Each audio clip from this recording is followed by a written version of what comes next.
নারীকে সব রকম ঝুঁকি ঝামেলা থেকে মুক্ত রেখে স্বস্তির শান্তির জায়গাটা ইসলাম দিয়েছে। সেই ইসলাম সম্পর্কে অভিযোগ আমাদের কারণে।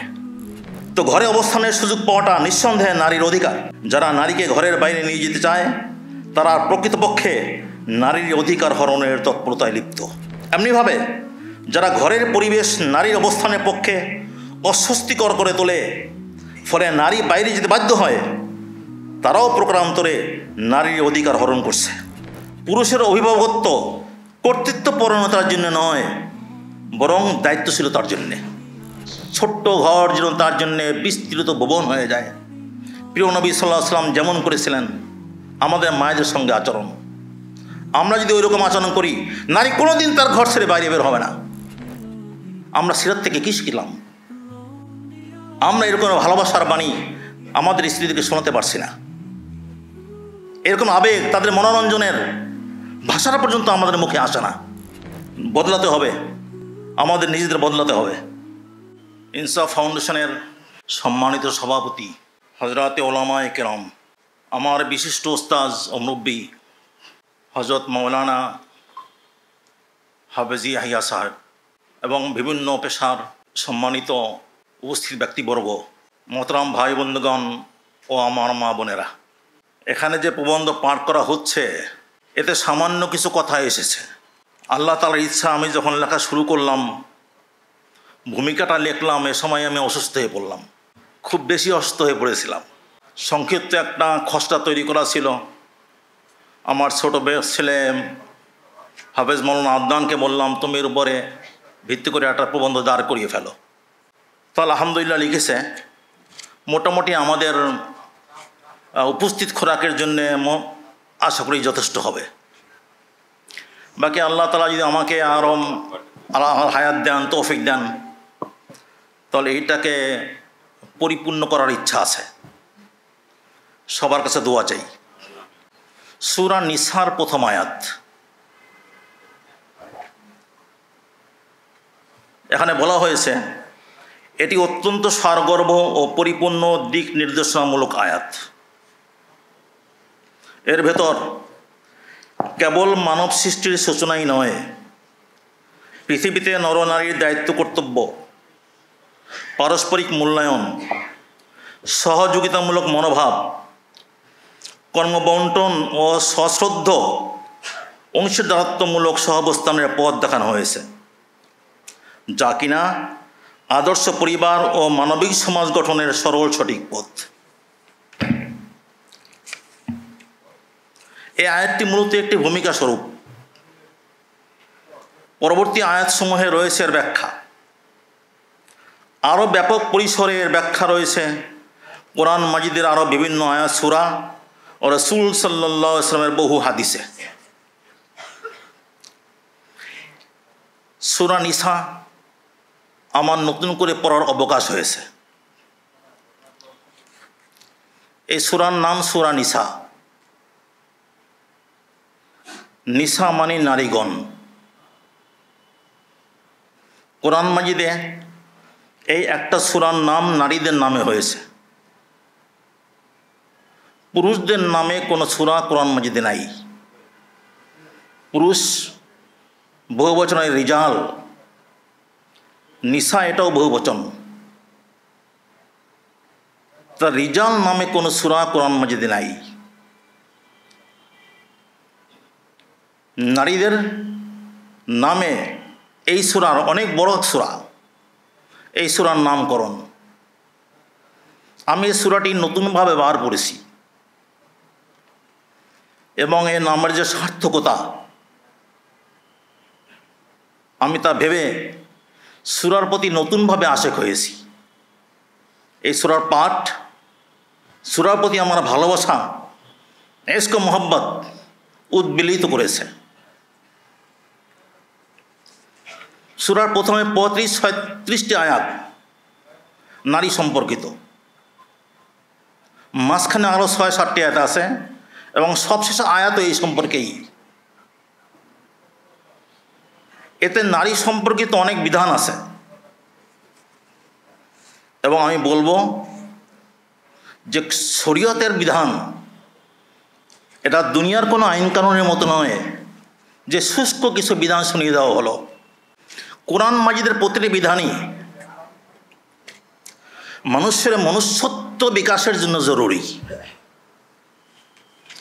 কোরআন মাজিদের বিধান না হলে মানুষ হতে পারে না। কোরআন মাজিদের বিধান অনুসরণ না করলে মানুষের ভিতরে যে আল্লাহ তাআলা অমিত সম্ভাবনা রেখেছেন তার বিকাশ সম্ভব নয়। তো সূরার নারী সম্পর্কিত যে আয়াতগুলি, এই আয়াতগুলি নারী পুরুষ নির্বিশেষে সকলের খুব ধ্যানের সঙ্গে গভীর চিন্তাশীলতার সঙ্গে পড়া উচিত। কোরআন ও হাদিসে নরনারীর কল্যাণময় সম্পর্ক, সুখী দাম্পত্য ও আদর্শ সমাজ গঠনের যে রূপরেখা দেওয়া হয়েছে, ইসলামের সোনালী যুগসমূহে তার বাস্তব প্রতিফলনও ঘটেছিল। কেবল আইন মাত্র নয়, দুনিয়ায় আইন অনেকেই করে ও কাগজে কলমে থাকে, বাস্তবে তার দেখা পাওয়া যায় না। কিন্তু আমাদেরকে কোরআন ও হাদিস যে বিধানসমূহ দিয়েছে, এটা কেবল কাগজ কলমের বিষয় নয়, বরং বাস্তব প্রতিফলন শতভাগ হয়েছিল। নবী করিম সাল্লাল্লাহু আলাইহি ওয়াসাল্লাম নিজেই এর নমুনা ছিলেন। তাই তো বলা হয়েছে, লাকাদ কানা লাকুম ফি রাসূলিল্লাহি উসওয়াতুন হাসানাহ লিমান কানা ইয়ারজুল্লাহা ওয়াল ইয়াউমাল আখির ওয়া যাকারাল্লাহা কাসীরা। যে আল্লাহ স্মরণ করে, আল্লাহ প্রেমিক যে, তার জন্যে রসুল করিম সাল্লাল্লাহু আলাইহি ওয়াসাল্লামের ভিতর আছে উত্তম নমুনা। নারী পুরুষের সম্পর্ক কেমন হওয়া উচিত, এরও সর্বোৎকৃষ্ট নমুনা ওইখানে রয়েছে। এবং তাকে দেখে দেখে সাহাবা একরাম নিজেদের সেইভাবে তৈরি করেছিলেন। হযরত ওমর ইবনুল খাত্তাব রাদিয়াল্লাহু তাআলা আনহু বলেন, আল্লাহর কসম,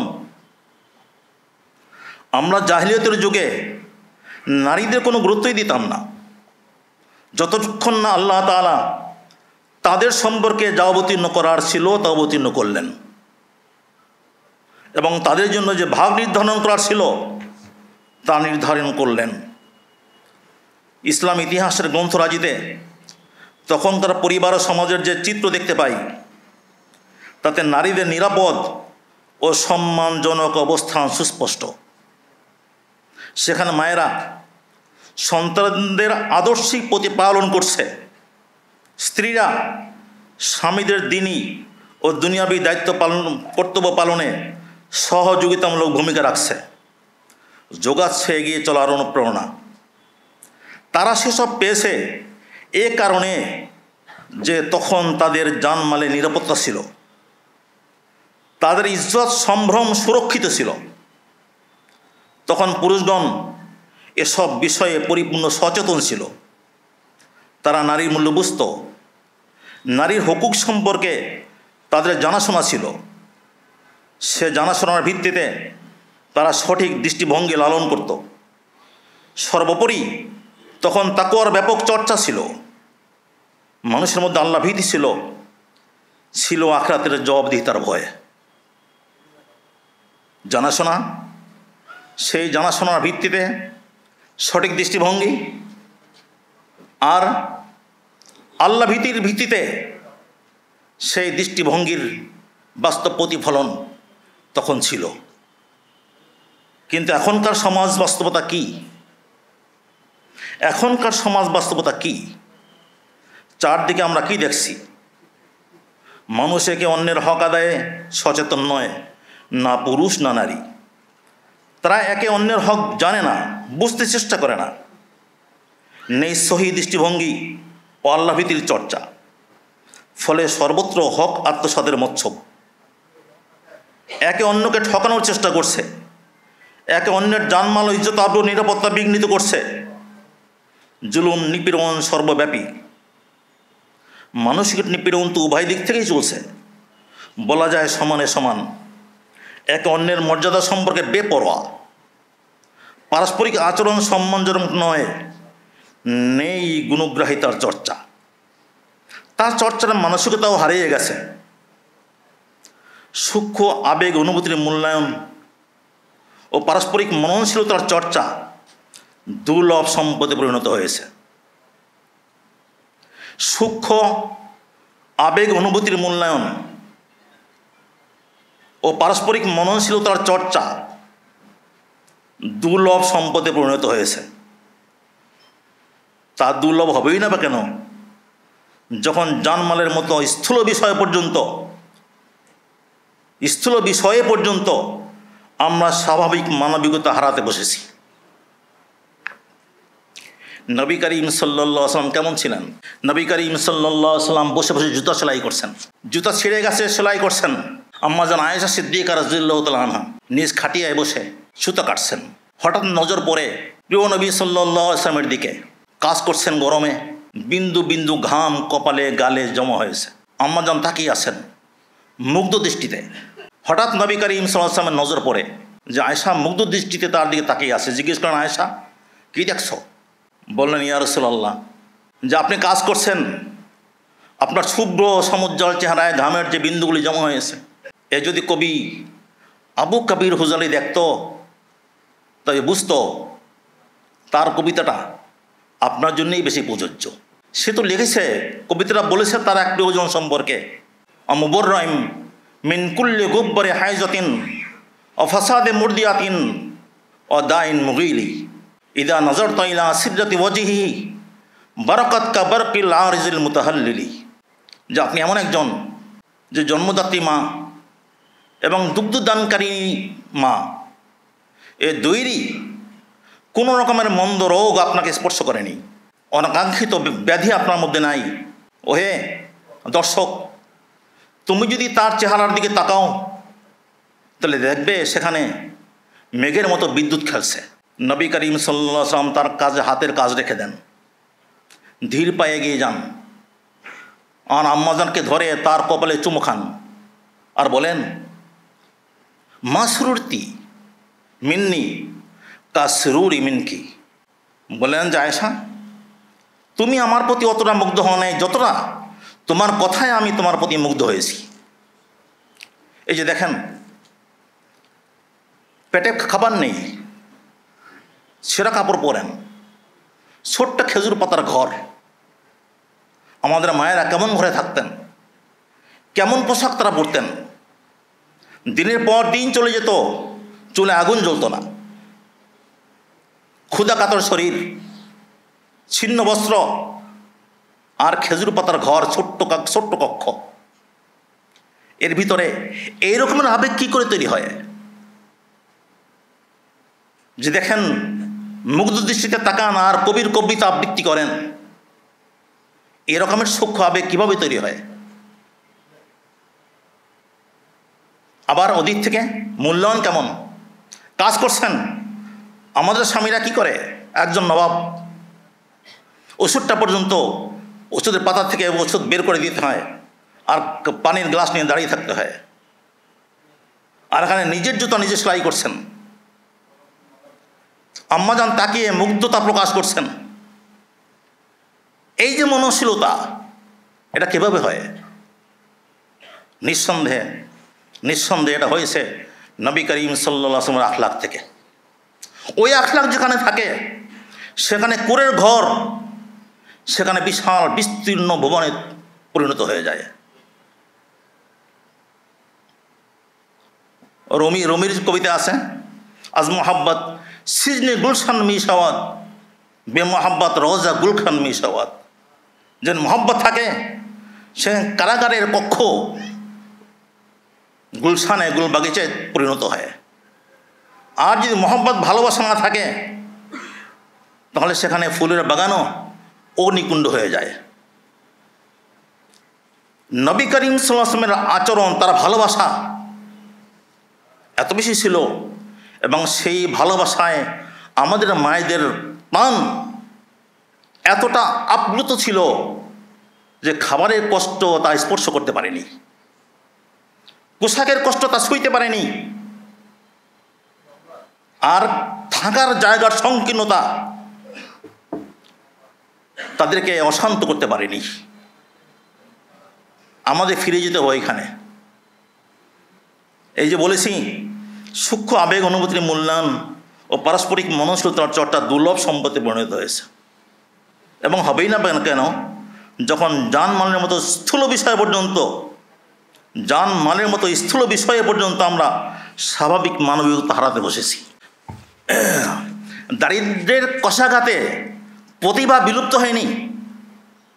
প্রতিভা বিলুপ্ত হলে আম্মা জান আয়েশা সিদ্দিকা রাদিয়াল্লাহু তাআলা আনহা জ্ঞান গরিমার অতটা উচ্চতায় বুঝতে পারেন না। আর আমাদের আচরণ বিত্ত বিভাগের ভিতর থেকেও প্রতিবার বিলুপ্তি ঘটে। আমাদের কজনের বোন, কজনের স্ত্রী, তার ভিতরে যে সুপ্ত প্রতিভা আছে তার বিকাশ ঘটতে পারছে। কিন্তু ইসলামের শুরু জামানা এরকমই ছিল নাকি? আজকের সমাজে বাবা কর্তৃক মেয়েকে আর্থিকভাবে বঞ্চিত করার ঘটনা বিচ্ছিন্ন কিছু নয়। বাবা মেয়ের নামে সম্পদ, ছেলের নামে সম্পদ কেনে, মেয়ের নামে কেনে না। আবার মৃত্যুর সময় অনেক বাবা সবটা সম্পদ হেবা করে যায় ছেলের নামে। যেই মা নিজ উদরে বহন করেছেন, বুকের অমৃত পান করে নির্ঘুম প্রতিপালন করেছেন, তিনিও পর্যন্ত সম্পত্তির বেলায় পুত্র ঘেঁষা। এরা আমার পূর্বে আমার বন্ধুবর হযরত মাওলানা আব্দুল গফফার সাহেব বলেছেন এ কথাগুলি, যে মা পর্যন্ত সে মেয়ের পক্ষে নয়। অজস্র ঘটনা আমার আছে। উনি বলেছেন যে ব্যক্তিগতভাবে আমি এই জাতীয় কিছু কাজ করছি বছরের পর বছর, মা মেয়ের পক্ষে নয়। যদি মেয়ে বলে মা ভাইয়াকে বলো আমার অংশটুকু দিয়ে দিতে, মা ধমকায়, কেন তুই তোর ভাইয়ের বাড়িতে বেড়াতে আসবি না? ভাইয়ের বাড়িতে বেড়াতে আসতে হলে নিজ অধিকার ছাড়তে হবে। আর বোনের ন্যায্য অধিকার বুঝিয়ে দেওয়ার বেলায় তার প্রিয় সহদরদের আমরা কেমন জায়গায় দেখছি। রইল শারীরিক সহিংসতার কথা। আজ এটা এক লোমহর্ষক বাস্তবতা। চর থাপ্পড় মারা থেকে শুরু করে পিটিয়ে জখম করা, হাত পা ভেঙে দেওয়া, আগুনের ছেঁকা দেওয়া, এমনকি হত্যা করা পর্যন্ত এসবই নিত্যদিনকার ঘটনা। আমাকে সর্বশেষ যে ঘটনা নাড়া দিয়েছে, ব্যক্তিত করেছে, যে এক সর্বজন শ্রদ্ধা এক বুজুর্গের নাতনি বিয়ে করেছে একজন লেবাসে পোশাকে দিনদার, এবং সে একজন বুজুর্গের মুরিদ বর্তমানকালের। সে তার স্ত্রীকে পিটে বেহুশ করে ফেলে। ওই ঘটনা যখন আমার সামনে আসলো তখন আমি ভাবলাম যে না, একাকী কাজ করা যথেষ্ট নয়। বন্ধুজনকে এবং সমাজের যারা প্রভাবশালী তাদেরকে নিয়ে কাজ করা দরকার। আজকের স্বামীরা স্ত্রীদের জন্য কতটুকু আস্থা ও নির্ভরতার জায়গায় অবস্থান করছে? আজকের স্বামীরা স্ত্রীদের জন্য কতটুকু আস্থা ও নির্ভরতার জায়গায় অবস্থান করছে? যে স্ত্রী তার বাবা মা আত্মীয় স্বজন সব ফেলে, কোনো রক্তের বন্ধন নাই, কিচ্ছু নেই, অপরিচিত অজানা এক ব্যক্তির ছায়ায় আসে, সে তাকে ঠিক কতটুকু ছায়া দিচ্ছে? ইন্না লিল্লাহি ওয়া ইন্না ইলাইহি রাজিউন। এই বহুমাত্রিক সহিংসতা তো একান্তই নিজেদের লোকজন দ্বারা ঘটছে। বাবা, ভাই, স্বামী, শ্বশুর শাশুড়ি যা বলা হলো, এর বাইরে আত্মীয় অনাত্মীয় নির্বিশেষে পাশববৃত্তি তাড়িত লোকজন দ্বারা যে সহিংসতার উন্মত উচ্ছ্বাস, তার ক্রমবৃদ্ধি আছেই। আছে অবৈধ সম্পর্কজনিত সহিংসতার বিচিত্র ধরন। তাছাড়া পথে ঘাটে, অফিসে আদালতে, যানবাহনে, দোকানপাটে নীতিভ্রষ্টতা ও হয়রানির হরেক প্রকাশ। এসব বিষয় আমাদের সকলেরই জানা। এ অঙ্গনে কাজও করছেন অনেকে, তবে তা করছেন ব্যক্তিগতভাবে। সমন্বিত বা সম্মিলিত উদ্যোগ নেই। ব্যক্তিগত চেষ্টার প্রয়োজন অনস্বীকার্য নিশ্চয়ই, কিন্তু তা যথেষ্ট নয়। অভিজ্ঞজনেরা তা অবশ্যই স্বীকার করবেন। এমন অজস্র ঘটনা আছে যেখানে ব্যক্তিগত প্রচেষ্টা সম্মিলিত শক্তির অভাবে বিশেষ সুফল বয়ে আনতে পারেনি। কোনো ক্ষেত্রে তা ব্যর্থ হয়েছে। আবার সম্মিলিত প্রচেষ্টা না থাকায় অনেকের কাছে এসব সহিংসতা গ্রাসও হয়ে গেছে। ওই দিন একজনে বললেন যে আমার প্রতিবেশী ইনি সুন্নতের উপরে চলে, কিন্তু দুদিন পরপরই বউ পিটায়। আচ্ছা, যে সুন্নতের উপরে চলে সে কি, যে বউ পিটায় সে কি সুন্নতের উপরে চলে? লেবাস পোশাক হলেই হয়ে যায় নাকি? কত বড় সুন্নতকে সে অমান্য করছে, লঙ্ঘন করছে, সুন্নতের অমর্যাদা করছে, কত বড় সুন্নতকে সে পাশ কাটিয়ে চলছে। আর সে নাকি মানে আমাদের গাছও হয়ে গেছে। আমরা মনে করি বউ পিটে। হ্যাঁ, একজন সেদিন বললো একজন আমার মোহতারাম উস্তাদ হযরত মাওলানা ফারুক আহমদ সাহেব, ওনার সঙ্গে দেখা করতে গিয়েছিলাম। তো সেখানে আমি ওনার কাছে দোয়া চাইলাম এই কাজের জন্যে। ওইখানে এক বর্ষিয়ান আলিম ছিলেন, তিনি বললেন যে আজকাল তো পুরুষেরা বউ পিটানোকে তার হক মনে করে। পুরুষেরা বউ পিটানোকে হক মনে করে, এ তার অধিকার।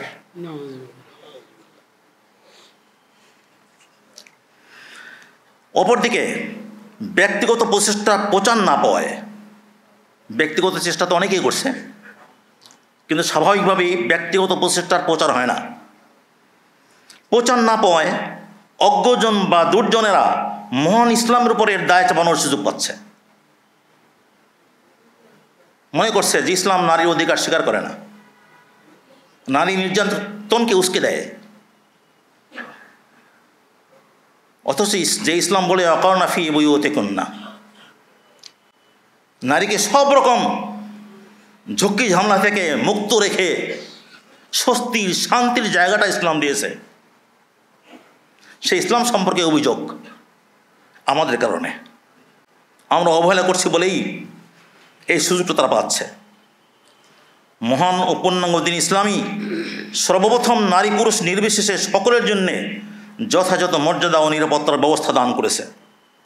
সেই ব্যবস্থা কার্যকর করার সামাজিক ও রাষ্ট্রীয় উদ্যোগ থাকলে পরিস্থিতি আজকের মতো এমন বিপজ্জনক পর্যায়ে পৌঁছত না। কিন্তু আমরা বড় দেরি করে ফেলেছি। বিলম্বজনিত সে অপরাধের দায় মোচনের জন্য আমাদের দরকার সত্যিকারের তওবা। সে তওবার স্থান থেকেই বিগত ভুলের অনুশোচনায় আমরা কর্তব্য পালনের অঙ্গীকার আবদ্ধ হয়েছি। আমরা সেখান থেকে গ্রহণ করেছি নব অনুপ্রেরণা। ইনসাফ ফাউন্ডেশন সে অনুপ্রেরণারই মুকুল। এই মুকুল একদিন ফুল হয়ে ফুটবে, ফল ও ফসলে পরিপূর্ণতা লাভ করবে, সে আশায় এই প্রতিষ্ঠানের পদযাত্রা। তাওয়াক্কুল উদ্দীপিত দৃঢ় এই পদযাত্রায় আমরা আপনাদের সহযোগ কামনা করছি। এটা হল ভূমিকা। এই ভূমিকায় মৌলিকভাবে সব কথা এসে গেছে। এখন এই এত বড় বই পড়তে গেলে তো অনেক সময় লেগে যাবে। আমার মনে হয় ভূমিকা পাঠই যথেষ্ট। একটু পড়ে দেখ কোনো এক সাথী, জি কিছু পড়ে দেখ, যেহেতু আলোচনা তো 11:30 থেকে। জি, পর্যালোচনা 11:30 থেকে 15 মিনিট অন্য কেউ একটু পড়ে দেখ। আচ্ছা, একটা জায়গা আমি একটু পড়ছি।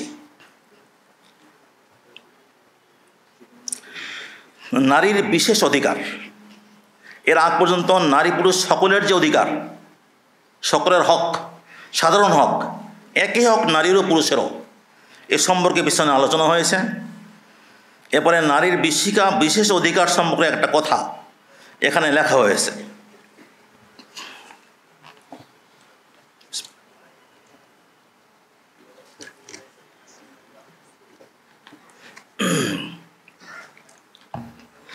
পেছনে তো নারী পুরুষের সাধারণ অধিকার সম্পর্কে আলোচনা হলো, এবার নারীর কিছু বিশেষ অধিকার সম্পর্কে আলোচনা করা যাচ্ছে। তার মধ্যে একটা হলো ঘরে থাকার অধিকার। ঘরে থাকার অধিকার। মহাবিশ্বের ব্যবস্থাপনা এমন নীতির উপর প্রতিষ্ঠিত যে এখানে প্রত্যেকে কোনো না কোনোভাবে অপরের উপর নির্ভরশীল। ঠিক কোনো যন্ত্রের পার্টসের মতো সবগুলো পার্টস মিলে একটি পূর্ণাঙ্গ যন্ত্রের আকার ধারণ করে। কোনো একটি পার্টস অকর্মণ্য নয়, কোনো পার্টকেই অবহেলা করা যায় না। প্রত্যেকেই কোনো না কোনো দিক থেকে অসম্পূর্ণ। একদিক আছে তো অন্য দিক নাই, তাই পারস্পরিক সহযোগিতা দরকার। মৌলিকভাবে মানুষ তো দু শ্রেণীর, নারী ও পুরুষ। মানব সমাজের জন্য প্রত্যেক শ্রেণীর ভূমিকাই গুরুত্বপূর্ণ, তাই পরস্পরের মূল্যায়ন দরকার।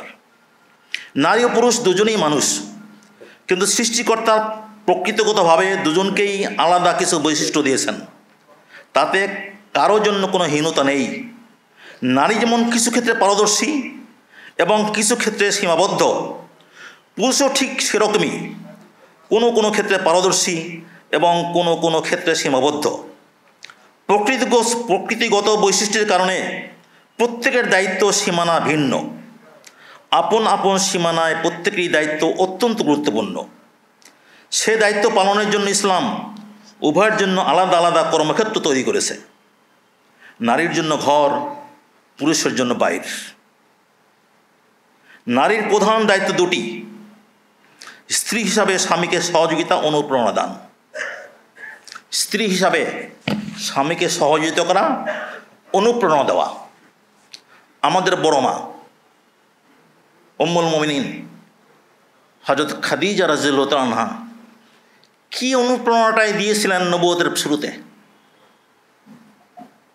লাকাদ খাশিতু আলা নাফসি ওহী নাজিল হলে, ইকরা বিসমি রাব্বিকাল্লাযী খলাক যখন নাজিল হয়, সূরা আলাকের প্রথম 5 আয়াত, তিনি ঘরে আসেন আর বলেন লাকাদ খাশিতু আলা নাফসি, আমি তো নিজের প্রতি আশঙ্কা বোধ করছি, আর কি মরেই যাব নাকি অসুস্থ হয়ে পড়ব।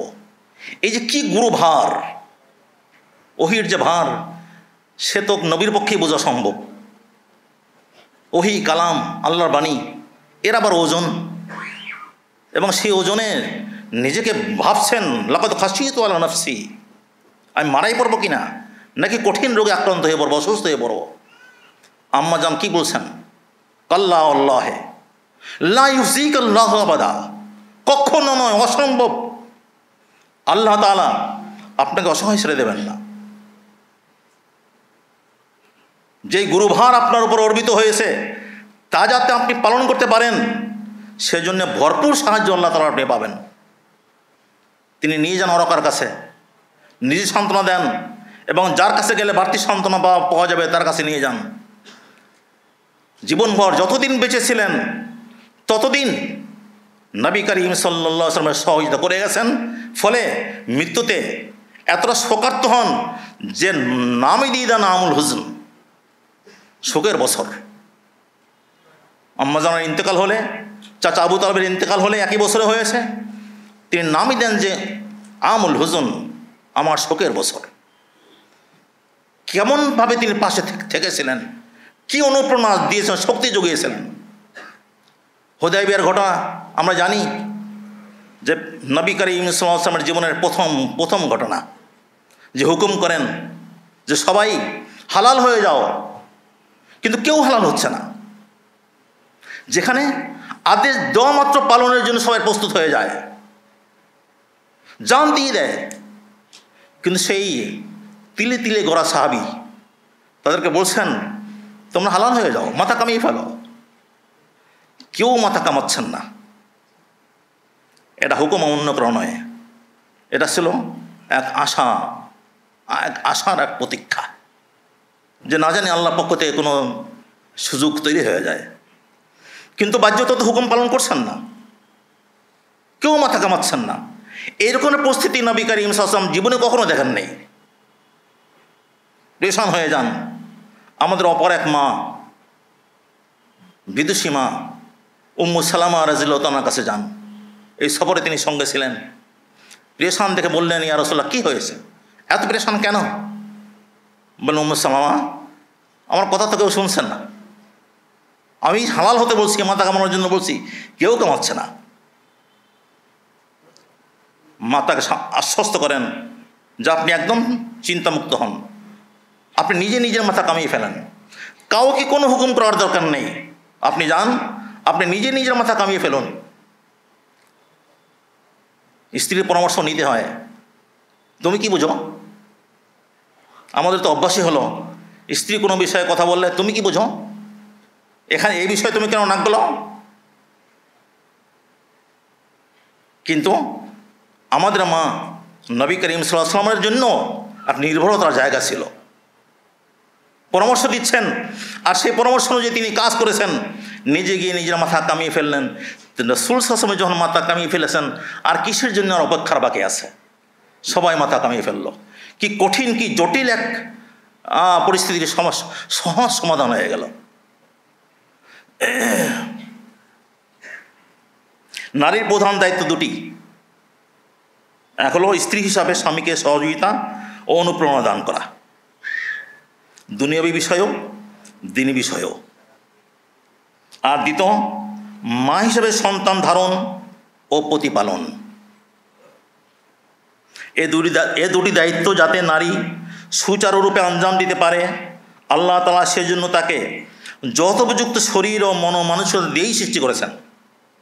সুষ্ঠু মানব সমাজের জন্য নারীর দায়িত্ব অত্যন্ত গুরুত্বপূর্ণ। এ গুরু দায়িত্ব পালনের উপযুক্ত জায়গাই হলো ঘর। সুতরাং নিজ দায়িত্ব পালনের জন্য ঘরে থাকতে পারাটা নারীর আল্লাহ প্রদত্ত অধিকার। তার প্রতি হুকুম হলো আকারনা ফি বুয়ুতিকুন্না, তোমরা নিজ নিজ ঘরে থাকো।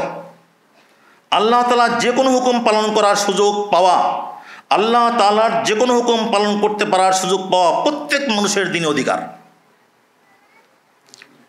আল্লাহ তাআলা আমাকে যত হুকুম দিয়েছেন বান্দা হিসাবে, মানুষের উপরে যত হুকুম, সে হুকুম পালন করার সুযোগ পাওয়াটা এটা মানুষের, এটা দিনী অধিকার। তাই ঘরে অবস্থান করা যখন নারীর প্রতি আল্লাহর হুকুম, তখন ঘরে অবস্থানের সুযোগ পাওয়াটাও নিঃসন্দেহে নারীর অধিকার। আজ নারীকে এই অধিকার থেকে বঞ্চিত করার নানামুখী ষড়যন্ত্র চলছে। যারা এই অধিকার থেকে বঞ্চিত হয়ে সরবরাহ হয়েছে, যাদের নারীত্ব ঘুষে গেছে,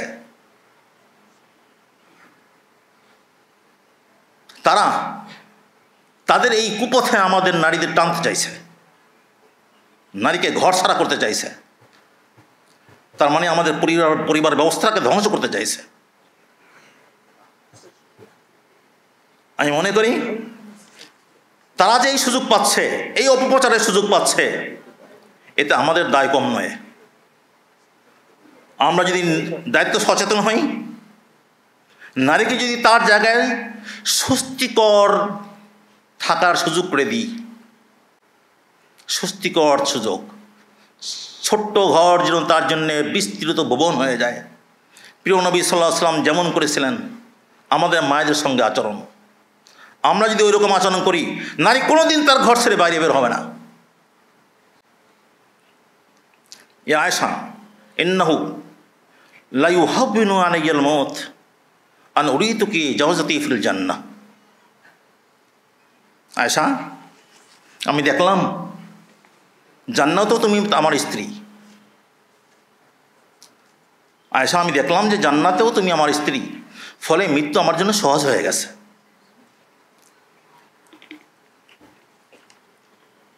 আল্লাহু আকবার।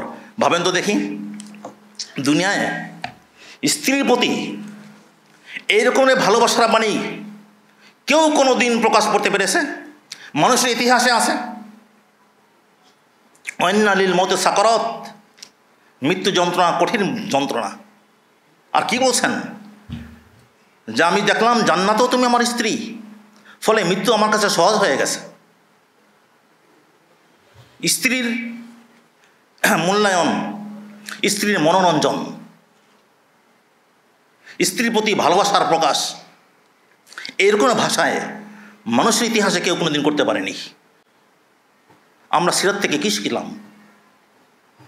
যে স্ত্রীর প্রতি স্বামী এই রকমের সূক্ষ্ম আবেগ প্রকাশ করে, সেই স্ত্রী ঘরে কেন থাকবে না? সেই স্ত্রী বহির্মুখী কেন হবে?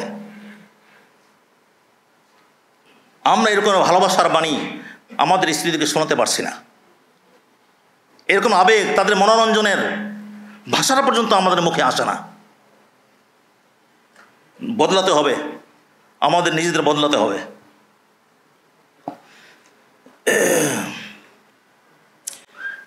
তো ঘরে অবস্থানের সুযোগ পাওয়াটা নিঃসন্দেহে নারীর অধিকার। যারা নারীকে ঘরের বাইরে নিয়ে যেতে চায়, তারা প্রকৃতপক্ষে নারীর অধিকার হরণের তৎপরতায় লিপ্ত।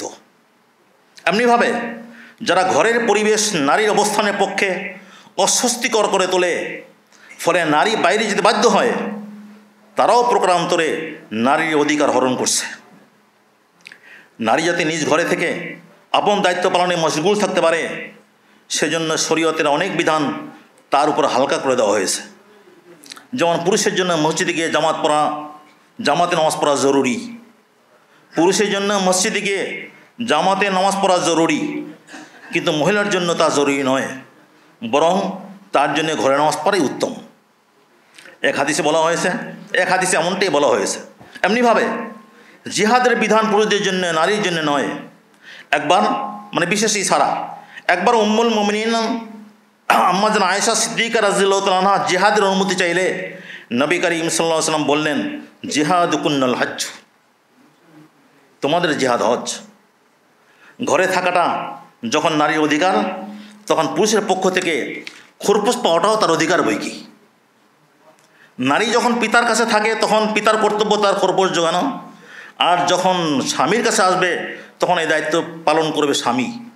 নারী নিজে কোনোভাবেই নিজ ভরণ পোষণের জিম্মাদার নয়, কারণ এই জিম্মাদারি পালন করাটা স্ত্রী ও মা হিসাবে যে জিম্মাদারি তার উপর অর্পিত হয়েছে তা পালনের পক্ষে অন্তরায়। বলা বাহুল্য, সে দায়িত্ব পালন করতে না পারাটা গোটা মানব সমাজের জন্যই ক্ষতিকর। এজন্য ইসলাম তাকে এই দায়িত্ব থেকে মুক্তি দিয়েছে। এক হাদিসে নবী করিম সাল্লাল্লাহু আলাইহি ওয়াসাল্লাম পুরুষ সমাজকে লক্ষ্য করে বলেন, ওয়ালাহুন্না আলাইকুন্না রিজকুহুন্না ওয়া কিসতুহুন্না বিল মারুফ, নারীদের খোরপোশ ও পোশাক পরিচ্ছদ জোগানো তোমাদের দায়িত্ব। আধুনিক সমাজে অনেকে বিষয়টাকে নেতিবাচক দৃষ্টিতে দেখে। তারা নারীর ঘরে থাকাটাকে তাদের জন্য অমর্যাদাকর এবং সামাজিক অগ্রগতির পক্ষে অন্তরায় মনে করেন। অথচ বিষয়টা আদৌ তেমন নয়। ঘরে থাকা মানেই পশ্চাৎপদতা এবং সমাজ ও সামাজিকতা থেকে বিচ্ছিন্ন থাকা নয়। মূল কথা হলো মানব সমাজের কল্যাণ ও উন্নয়নে ভূমিকা রাখা। নারীর দ্বারা সে ভূমিকা রাখা হচ্ছে কিনা সেটাই লক্ষণীয়। আচ্ছা, এতটুকুই থাকুক না, বাকি বই তো সবার কাছে আছে, সবাই পড়ে নেবেন। আর আমার পক্ষ থেকে একটা অনুরোধ, যে পড়তে গিয়ে কারো কাছে কোনো বিষয়ে অসম্পূর্ণ মনে হলে, ভুল মনে হলে, কিছু যোগ করার প্রয়োজন মনে হলে এটা আমাকে জানালে ইনশাল্লাহ আমি পরে যখন এর উপরে কাজ করব তখন কাজ করা সহজ হয়ে যাবে। শেষে নারীর মর্যাদা প্রতিষ্ঠা ও নারী নির্যাতন রোধে আমাদের করণীয়। যে সকল কারণে নারীর মর্যাদা ভুলুণ্ঠিত হয় এবং তাদের অধিকার হনন করা হয়, তার মধ্যে একটা হলো ব্যাপক অজ্ঞতা। অধিকাংশ মানুষই নারীর মর্যাদা জানে না, নারীর অধিকার সম্পর্কেও তারা অজ্ঞ। যে ব্যক্তি জানে না নারীর কি মর্যাদা, সে নারীকে মর্যাদা দেবে কিভাবে? এমনিভাবে যে ব্যক্তি নারীর অধিকার সম্পর্কেও অজ্ঞ, তার দ্বারা নারীর অধিকার আদায়ের আশা কতটুকু যৌক্তিক? তাই সময়ের দাবি এ বিষয়ে মানুষের অজ্ঞতা দূর করার প্রচেষ্টা চালানো। মানুষ যদি নারীর মর্যাদা ও অধিকার সম্পর্কে মৌলিক জ্ঞান অর্জন করতে পারে, তবে নারী সম্পর্কে তাদের সঠিক দৃষ্টিভঙ্গি গড়ে উঠবে। তারা বুঝতে পারবে পুরুষের মতোই নারীরাও আল্লাহ তাআলার কাছে মর্যাদাবান। নারী ও পুরুষ উভয়ই মানুষ এবং মানুষ হিসাবে উভয়ই শ্রেষ্ঠ মাখলুক, তাদের কাউকেই অমর্যাদা করা যায় না। নারী মাত্রই মা, স্বামীর বেলায়ও সে তার সন্তানের মা। মায়ের পায়ের কাছে সন্তানের জান্নাত। স্বামী স্ত্রী স্বামীর সম্পূরক, স্ত্রী স্বামীর সম্পূরক। হাদিসে আছে, ইদা তাজাওয়াজাল আবদু ফাকাদ ইকতামালা নিসফুদ্দিন ফালইত্তাকিল্লাহ ফি নিসফিল বাকি। যে ব্যক্তি বিবাহ করেছে তার দিনের অর্ধেক পূর্ণ হয়ে গেছে, বাকি অর্ধেকের জন্য সে আল্লাহকে ভয় করুক। যে ব্যক্তি বিবাহ করেছে তার দিনের অর্ধেক পূর্ণ হয়ে গেছে, বাকি শর্ত হলো বিবাহের জন্য শরীয়ত যে নির্দেশনা দিয়েছে সেই নির্দেশনা মানতে হবে। পুরুষের মতো নারীরও সুনির্দিষ্ট হক আছে, সে হক নষ্ট করা যায় না। অধীন হওয়াটা নারীর ক্ষুদ্রতা নয়। পুরুষের অধীন নারী, পুরুষ অভিভাবক। অধীন হওয়াটা নারীর ক্ষুদ্রতা নয়, বরং তার নিরাপত্তার নিশ্চয়তা। অধীন হওয়াটা নারীর নিরাপত্তার নিশ্চয়তা। এটা পুরুষকেও বুঝতে হবে, নারীকেও বুঝতে হবে। অনেক নারী হীনম্মন্যতা ভোগে যে পুরুষ আমার উপরে সর্দারি করে, মতব্বরি করে, আমি তো তার নিচে, আমার কি মার সামাজিক মর্যাদা মূল্য আছে? না, পুরুষের অধীন হওয়াটা এটা তার জন্য ক্ষুদ্রতা নয় মোটেই, বরং এটা হলো তার নিরাপত্তার নিশ্চয়তা। পুরুষের অভিভাবকত্ব কর্তৃত্ব পরায়ণতার জন্য নয়, বরং দায়িত্বশীলতার জন্যে। এই জ্ঞান ও দৃষ্টিভঙ্গির ব্যাপক বিস্তার দরকার। শুরুটা করতে হবে পরিবার থেকেই। পরিবারকে হতে হবে পাঠশালা। ছোটোবেলা থেকেই সন্তানদের এই দৃষ্টিভঙ্গির উপর গড়ে তুলতে হবে। ছেলেমেয়েদের দিতে হবে সমান সুযোগ সুবিধা এবং সমান মর্যাদা ও ভালোবাসা। তারপর সামাজিকভাবে জ্ঞানের প্রতিষ্ঠা দিতে হবে। সে লক্ষ্যে প্রতিটি সুযোগকে কাজে লাগাতে হবে। কাজে লাগাতে হবে শিক্ষাঙ্গনকে, মসজিদকে এবং জনসমাগমের প্রত্যেকটি ক্ষেত্রকে। এজন্য শিক্ষকদের প্রশিক্ষণ দেওয়া যেতে পারে, যাতে তারা তাদের শিক্ষার্থীদের ভেতর এ জ্ঞান ও দৃষ্টিভঙ্গির বিস্তার ঘটাতে সক্ষম হয়। মসজিদের ইমামগণকেও এই বিষয়ে সচেতন করা দরকার, যাতে জুমার খুতবায় তারা মানুষের সামনে এ বিষয়ে বিশেষ গুরুত্ব সহকারে আলোচনা করেন। ওয়াজ মাহফিলের আলোচনার জন্য এটা একটা স্বতন্ত্র বিষয়বস্তু হতে পারে। এ লক্ষ্যে আয়োজন করা যেতে পারে স্বতন্ত্র আলোচনা সভা ও সেমিনারের। দাওয়াত ও প্রচারণার একটি বড় মাধ্যম লেখালেখি, তাই এই বিষয়ের উপর ছোট বড় বই পুস্তক লেখা ও পত্রপত্রিকা প্রকাশ করা যেতে পারে।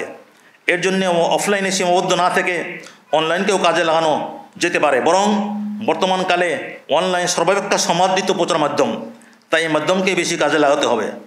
আসলে এর জন্য প্রত্যেকেরই ব্যক্তিগত চেষ্টা থাকা দরকার। থাকা দরকার। প্রত্যেকে যদি নারীর মর্যাদা ও নারীর অধিকারকে ব্যক্তিগত দাওয়াতের বিষয়বস্তু বানিয়ে নেয়, প্রত্যেকে যদি নারীর মর্যাদা ও নারীর অধিকারকে ব্যক্তিগত দাওয়াতের বিষয়বস্তু বানিয়ে নেয়, তবে ঘরে বাইরে সর্বত্র সর্বদা এর প্রচার অব্যাহত থাকবে। মানুষ যদি এই বিষয়ে যথেষ্ট জ্ঞান অর্জন করতে পারে আর সে জ্ঞানের ভিত্তিতে তাদের সঠিক দৃষ্টিভঙ্গি গড়ে ওঠে, তবে তাকওয়া বা আল্লাহভীতির চর্চা হবে সঠিকভাবে। আল্লাহভীতির চর্চা ছাড়া কোনো ভালো উদ্যোগ সফলতা আসতে পারে না। সমাজের দায়িত্ব, প্রত্যেক নাগরিকের দায়িত্ব প্রতিবেশী, আত্মীয় বা অপরিচিত কোনো নারীর প্রতি নির্যাতন হতে দেখলে বা জানলে আপন সাধ্য মতো তার প্রতিবাদ করা এবং নির্যাতিতার দিকে সাহায্যের হাত বাড়িয়ে দেওয়া। নির্যাতিতার পাশে দাঁড়াতে হবে যেমন উপস্থিত নির্যাতন থেকে রক্ষা করার জন্যে, তেমনি তার স্থায়ী নিরাপত্তার জন্য। নির্যাতনের শিকার হয়ে যেসব নারী অসহায় অবস্থায় পড়ে গেছে, তাদের জন্য পুনর্বাসনের ব্যবস্থা গ্রহণও একটি জরুরি কাজ। যেমন গৃহহীনকে থাকার ব্যবস্থা করে দেওয়া, অর্থহীনের অর্থের যোগান দেওয়া, স্থায়ী আয়ের ব্যবস্থা করে দেওয়া, চিকিৎসার ব্যবস্থা করা, মানসিক সাপোর্ট দেওয়া ইত্যাদি। নির্যাতিতার পাশে দাঁড়ানোর একটি দিক হলো নির্যাতনকারীর উপর সামাজিকভাবে চাপ সৃষ্টি করা। এর জন্য দরকার সহজলভ্য হেল্পলাইন। কাউন্সিলিংয়ের মাধ্যমে যদি মানুষের চারিত্রিক সংশোধন করা সম্ভব হয়, তবে জুলুম আপনা আপনি হ্রাস পেতে পারে। তাই কাউন্সিলিং সেবার ব্যাপক বিস্তার দরকার। সেই সঙ্গে প্রয়োজন আইনি সহায়তা দেওয়াও। এর জন্য ব্যক্তিগত প্রচেষ্টার পাশাপাশি সম্মিলিত উদ্যোগ দরকার। অনেক সময় একাকী চেষ্টা যেখানে বিফল হয়, সম্মিলিত প্রচেষ্টা সেখানে সুফল বয়ে আনতে পারে। ও মালাইন।